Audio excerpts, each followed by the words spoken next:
Pemberian izin pengelolaan atau konsesi tambang kepada organisasi keagamaan menuai kontroversi. Lalu bagaimana catatan media selama ini tentang kebijakan tersebut?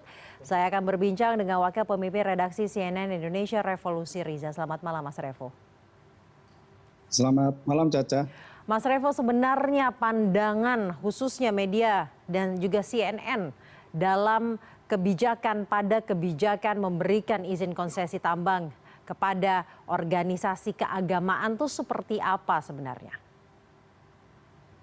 Ya, sikap kita dalam diskusi-diskusi kita selama sepekan terakhir ini setidaknya ya, Caca, ketika pemerintah kemudian menerbitkan PP baru terkait dengan pertambangan ini, ya suara-suara di kita juga mempertanyakan gitu ya, apa yang membuat sebenarnya apa yang membuat pemerintah kemudian memberikan keistimewaan kepada ormas keagamaan gitu, kepada organisasi masyarakat. Karena sebelumnya kan kita tahu bahwa selama ini IUP atau IUPK atau WIUPK itu diberikan kepada badan usaha milik negara, BUMD, kemudian badan usaha swasta, koperasi maupun usaha perseorangan gitu. Tidak disebutkan bahwa selama ini diberikan secara khusus kepada ormas keagamaan. Lantas kemudian ketika konsesi pertambangan ini diberikan kepada ormas keagamaan, tentu kita bertanya-tanya sebenarnya apa yang mendasari pemerintah mengeluarkan kebijakan tersebut.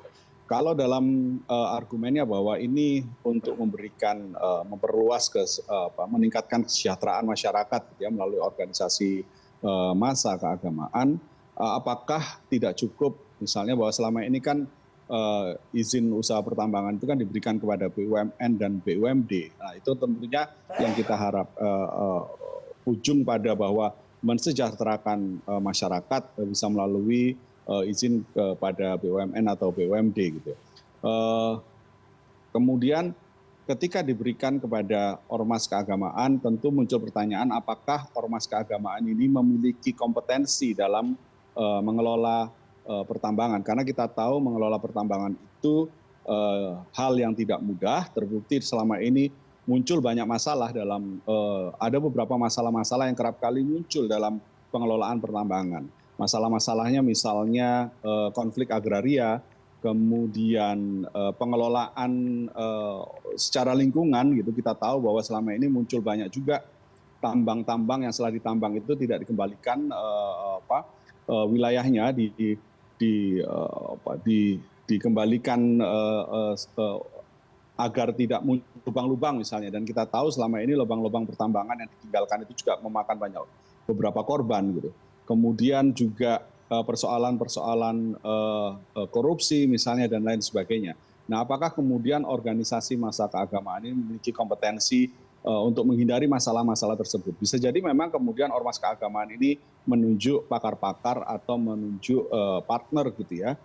Tapi ini juga masih muncul, tentu kita masih harus skeptis gitu, apakah kemudian mampu dengan baik untuk melakukan pengelolaan tambang tersebut.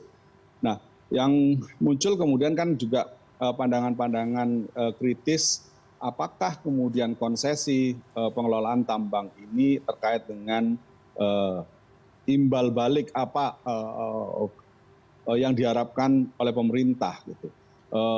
Kita tahu bahwa salah satu yang menjadi pengontrol pemerintah, penguasa itu adalah ormas. Nah, jangan sampai kemudian ketika diberi konsesi, sikap kritis ormas kepada pemerintah ini menjadi hilang. Nah, pro kontra ini kemudian kan juga muncul karena banyak di antara ormas keagamaan ini yang menolak izin konsesi yang diberikan pemerintah. Gitu. Artinya memang di antara ormas-ormas itu sendiri juga muncul pro kontra terkait dengan izin konsesi yang diberikan oleh pertambangan yang diberikan oleh pemerintah.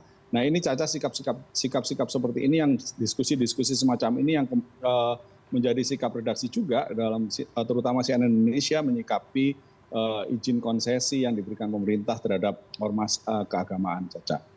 Baik, ada beberapa alasannya karena kesejahteraan masyarakat, meningkatkan atau mengurangi beban dalam kegiatan keagamaan umat, kemudian bagaimana lalu kompetensinya. Saya akan membedahnya satu persatu, Mas Revo, mengenai alasannya agar tidak beban kegiatan umat ini berkurang sehingga kesejahteraan masyarakat ini meningkat. Apakah itu solusi yang tepat sebenarnya alasan tersebut? Apakah sebenarnya tidak ada solusi lain, misalkan penggunaan PLTU atau PLTA untuk pesantren dan lain-lain? Ya, kalau kita bicara kesejahteraan, meningkatkan kesejahteraan masyarakat tentu bisa melalui banyak cara gitu ya Caca ya. Tapi yang jelas kan meningkatkan kesejahteraan masyarakat itu harus melalui proses yang benar secara legal formal juga benar gitu, sehingga tidak muncul pro kontra di dalamnya gitu. Kalau kita bicara meningkatkan kesejahteraan masyarakat melalui tambang minerba gitu ya, tentang bagaimana kemudian didapat dari laba yang didapat dari izin pertambangan misalnya. Ini kan bisa diatur juga melalui BUMN dan BUMD. Kita tahu BUMN BUMD itu berhak juga untuk melakukan pengelolaan, dan pada ujungnya sebenarnya BUMN dan BUMD ini sebagai perusahaan milik negara tentu ujungnya adalah untuk mensejahterakan masyarakat. Atau kita juga pemerintah juga bisa memberikan, pemerintah kita harapkan bisa memberikan regulasi-regulasi kepada perusahaan-perusahaan atau badan usaha yang memperoleh izin konsesi untuk menetapkan misalnya melalui CSR mereka kepada ormas-ormas keagamaan. Ya memang saat ini pemerintah memilih fast track gitu ya, jalan cepat gitu, memberikan izin konsesi tambang kepada ormas keagamaan dengan harapan bahwa organisasi masyarakat tersebut bisa memperoleh laba dari situ, dan kemudian untuk peningkatan kesejahteraan anggotanya gitu, masyarakat. Nah, tapi memang nanti pada akhirnya kan kemudian kembali lagi kepada tadi, apakah kemudian organisasi masyarakat itu memiliki kompetensi dalam pengelolaan tambang. Karena kita tahu selama ini tambang yang dikelola oleh perusahaan-perusahaan korporasi-korporasi pun, korporasi-korporasi profesional, pada kenyataannya juga masih menyisakan banyak persoalan-persoalan. Ada persoalan-persoalan yang dicatat oleh organisasi lembaga-lembaga swadaya masyarakat atau organisasi-organisasi sipil pemerhati tambang seperti Jatam misalnya, juga mencatat ada banyak persoalan yang muncul dari pengelolaan tambang. Padahal tambang selama ini sudah dikelola oleh perusahaan-perusahaan atau korporasi-korporasi profesional. Nah, ini ormas apakah memiliki kompetensi semacam itu? Nah, tadi saya menyampaikan bahwa bisa jadi memang kemudian ormas menunjuk perusahaan atau menunjuk pakar-pakar dalam pengelolaannya. Tapi apakah ya bisa jadi seperti itu. Baik, Nah, Mas Revo. tapi kan balik. Mas Revo, Ya, berbicara mengenai kompetensi dan kemudian bisa saja kemudian ormas ini menunjuk partnernya untuk melakukan pengelolaan dan lain sebagainya. Untuk menepis pertanyaan mengenai kompetensi organisasi masyarakat keagamaan ini, pemerintah juga memastikan akan mendampingi ormas dalam menunjuk partnernya. Apakah ini menurut CNN Indonesia dan juga menurut media adalah tepisan yang tepat? Ya memang seharusnya kan pemerintah harus selalu mengawal, tidak hanya kepada ormas yang diberi izin misalnya, tapi juga kepada perusahaan-perusahaan yang selama ini sudah mendapatkan konsesi tersebut gitu ya. Harusnya berlaku sama untuk semua, sehingga pemerintah harus memastikan bahwa pengelolaan tambang berjalan dengan baik dan tidak menyisakan masalah-masalah. Nah, hanya saja begini juga Caca, beberapa pakar hukum juga menilai bahwa PP nomor 25 tahun 2024 ini masih bertentangan dengan undang-undang minerbanya.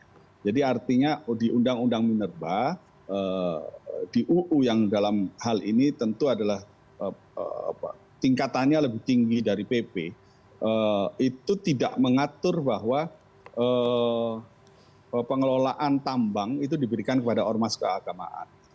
Nah ini tentu masih ada beberapa polemik juga dalam konteksnya dalam hukum misalnya. Nah tentu jangan sampai kemudian ketika PP ini dilaksanakan, kemudian muncul persoalan-persoalan karena tidak inline dengan undang-undang di atasnya. Nah kalau memang perkara untuk pemerintah melakukan pendampingan, seharusnya ini tidak hanya kepada ormas keagamaan gitu ya, tapi juga kepada semuanya. Pendampingan ini dalam artian pengawasan yang bisa jadi berupa pengawasan yang melekat, sehingga konflik-konflik yang muncul dari atau misalnya persoalan-persoalan yang muncul dari usaha tambang ini bisa diminimalisir. Karena sekali lagi selama ini masalah-masalah yang muncul dari persoalan tambang ini kan banyak. Konflik agraria, kemudian konflik keselamatan, keberlangsungan lingkungan, transparansi dana dalam hal ini korupsi dan sebagainya itu muncul. Nah, pengawasan dari pemerintah entah itu berupa dalam mulai dari pendampingan di awal sampai pengawasan dalam proses operasional tentu seharusnya tidak hanya diberikan kepada ormas keagamaan tapi juga kepada korporasi-korporasi yang selama ini sudah mendapatkan atau badan usaha yang selama ini mendapatkan, apakah itu BUMN, BUMD atau badan usaha swasta, koperasi atau perusahaan perseorangan yang selama ini memang disebutkan dalam undang-undang berhak mendapatkan konsesi atau berhak mengajukan izin usaha pertambangan. Nah, ya seharusnya seperti itu, Caca. Baik, terima kasih Wakil Pemimpin Redaksi CNN Indonesia TV Revolusi Riza telah bergabung malam hari ini bersama kami di Prime News.